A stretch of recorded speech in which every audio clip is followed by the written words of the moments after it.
तालुका हातकणंगले येथे London house photography show जुना तक्का यांचे 15 दिवसाच्या आत लोकार्पण तसेच स्मारकाची उर्वरित कामे पूर्ण करावी या मागणीसाठी कोल्हापूर जिल्हा अधिकारी कार्यालय समोर बेमुदत उपोषणास सरपंच राजू मगदूम यांच्या नेतृत्वाखाली आंदोलन सुरू करण्यात आले। माणगाव येथे डॉक्टर बाबासाहेब आंबेडकर यांच्या 125व्या जयंतीनिमित्त लंडन हाऊस फोटोग्राफी शो जुन्या तक्क्याचे लोकार्पण शासनाकडून मार्च 2020 मध्ये करण्यात ठरले होते, पण कोरोनामुळे स्थगिती केले। त्यानंतर लोकार्पण केल्याने इमारत धुळखात पडली आहे। राष्ट्रीय स्मारकाच्या इमारतीभोवती कंपाऊंड महात्मा फुले, छत्रपती शाहू महाराज, डॉक्टर बाबासाहेब आंबेडकर यांच्या जीवनावर आधारित घटना, नदी उर्वरित कामाची लवकरच पूर्तता करावी, अन्यथा बेमुदत उपोषणाचा इशारा दिला होता। त्याप्रमाणे दिनांक 12 फेब्रुवारी 2024 पासून सकाळी 11 वाजता उपोषणास प्रारंभ करण्यात आला।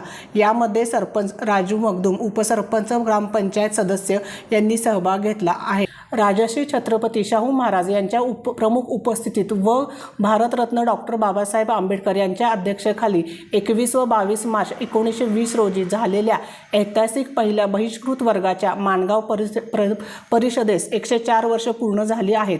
या ऐतिहासिक स्मारक 169 कोटींचा आराखडा तयार आहे। यापैकी सुरुवातीच्या 2,38,00,000च्या लंडन हाऊस प्रतिकृती, ऐतिहासिक तक्का, इमारत आणि फोटोग्राफीचा शो व स्वागत कमानीचे लोकार्पण लोकप्रतिनिधींच्या उपस्थित करण्यात येणार होते, पण कोरोनामुळे तो कार्यक्रम महाराष्ट्र शासनाने रद्द केला। नियोजित स्मारकाचे संकल्पना 1985 मध्ये 25 जून 2010 रोजी आंबेडकरी चळवळीत सर्व पक्ष व संघटना यांनी कोल्हापूर जिल्हाधिकारी कार्यालयावर मोर्चा काढून जिल्हाधिकारी यांना सादर केली होती।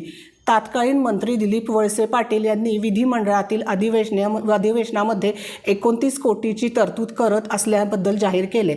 मात्र त्यावेळी जागा संपादकाने काम झाले नसल्याने ते स्मारक प्रलंबितच राहिले।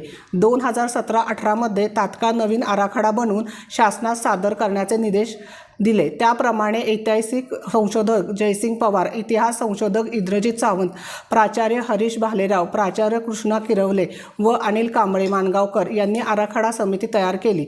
समितीने 169 कोटीचा आराखडा बनवून शासनास सादर केला। स्मारकासाठी माणगाव येथे बौद्ध समाज बांधवांनी सुमारे 4.5 एकर जमीन दिली।